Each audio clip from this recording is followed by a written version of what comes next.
छोरी मान्छे कन्या हुँदैन यो नीतिको कुरा बताउँदैछु है मैले यो त अहिले बिहा गर्ने भने त फर्मालिटी पुरिया तर त्यो रजस्वला भएको केटीको विवाह अर्थ केही गर्नु पर्दैन राम्रोसँग स्वयंवर गरिदिएपछि बिहा सकियो स्वयंवर गरे यसो सिन्दुर हाल्दै सकियो अरु गर्न पर्दैन हजुर त्यही भएर उहाँहरूको पहिले बेलसँग बिहा गरिदिनुहुन्छ काइता राम्रो हो अब छोरी 10 वर्ष भई अब रजस्वला भएपछि त मैले छोरीको कन्यादान गरेँ भने म पनि नरकमा जानुपर्छ अब छोरी बिहा गर्ने केटो खोज्न जानु पर्यो भनेर त्यो बाहुन बुढा थिए बिचरा टुरी छोरी अब म पनि बुढो भएँ अब केटो खोज्न जान्छु भनेर बिचरा ब्राह्मण जानुभयो सारा गाउँ चार्नुभयो सारा देश विदेश यात्रा भ्रमण गर्दै गर्दै जानुभयो सारा इष्टमित्र लगाउनु भयो छोरी बिहा गर्ने असल केटो खोज्दै जानुहुन्छ भने जस्तो केटो पाउनु भएन कोही कस्ता अन्न मदिरा पान गर्ने कोही जुवा खेल्ने तास खेल्ने कोही झगडा गर्ने अशिक्षित संस्कार नभएको यस्ता किसिमका केटा भइसकेपछि बाहुन बुढाले अब छोरीको बिहा अब नहुने भयो कि भन्ने चिन्ता गर्नु अब त्यो बेलामा फेरि अहिले जस्तो लभ गर्ने चलन थिएन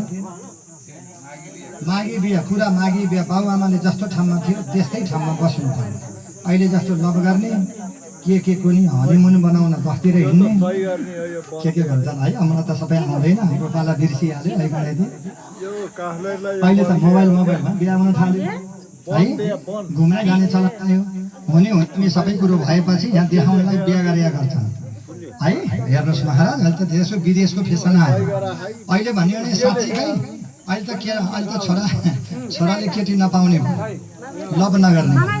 लभ नगरे छोरीले केटी नपाउने भन्ने डर भइसक्यो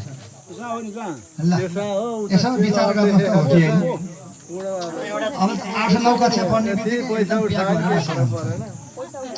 ल मेरो भगवान आज त बाहुन बुढालाई त्यस्तै भयो कि अब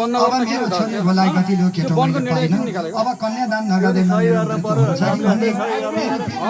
चिन्ताले महाराज ऋषिको भोग पनि हरायो निन्द्रा पनि हरायो अब रातिमा सुत्न पर्यो भनेर बिस्तारामा गएर पल्टिनु भयो सुत्ने क्रममा आफ्नो छोरीको जोवन सम्झिँदै जाँदा पिर्ने गर्दा एक रातको ज्वरो आएछ त्यो बाहुन बुढालाई एक रातमा ज्वरोले आक्रमण गर्यो ज्वरो भन्ने हुन्छ नि ज्वरो आएछ र टाइफोइड भयो ब्राह्मण मरे छोरीको बिहा गरेर कन्यादान दिन्छु भन्दै केटो खोज्दै जाँदाखेरिमा 2 वर्ष बित्यो भने जस्तो केटो नपाएको पिरले बाहुन बुढालाई ज्वरो आएछ र एक रातमा ब्राह्मणको मृत्यु भयो अब छोरी झन् पक्का टुरी भाइ